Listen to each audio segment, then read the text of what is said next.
నిజంగులా మన భారతదేశానికి ఇంత గొప్ప పేరు రావడానికైతే మాత్రం ముఖ్య కారణం దేవాలయాలనిలా. ఇగ చూడుల్లి నేను పోయింది మాత్రం మన హైదరాబాద్‌లో ఒక సిటీలో ఒక చిన్న గల్లీలో ఉన్న ఒక చిన్న గుడికి. గుడి అని చిన్నదే అన్నా గానీ ప్రాంగణం చూడుల్లి. మనం గుడికి దేనికోసం పోతాం?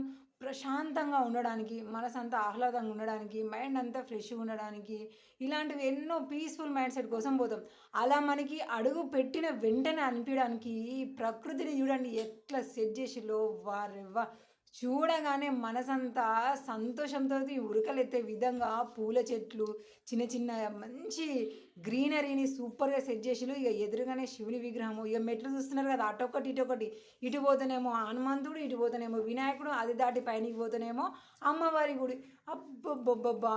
ఏమన్నా అనిపించిందా? ఒక్కొక్క అడుగుకి ఒక్కొక్క అనుభూతి మాత్రము మీకు ఇలా చూస్తే ఎట్లుందో నాకైతే ఎరకలేదు గానీ, నిజంగా చూసిన నాకైతే మాత్రము ఛ! హైదరాబాద్‌కొచ్చి గిన్నేండ్లయితుంది. గీ గుడిని నేను ఎట్లా మిస్ అయినా వచ్చుడు, పోవుడు అనైతే మాత్రం చాలా ఫీల్ అయినా. మీరు కూడా హైదరాబాద్‌లోనే ఉంటున్నారా? గీ గుడి ఎక్కడనో తెలవాలా? మరెందుకు లేట్ జర కామెంట్ చేయాలి. కామెంట్ సెక్షన్‌లో నేను చెప్తా. ఎందుకంటే ఇక వీడియో పెద్దగా అయిపోయింది ఇక్కడికే.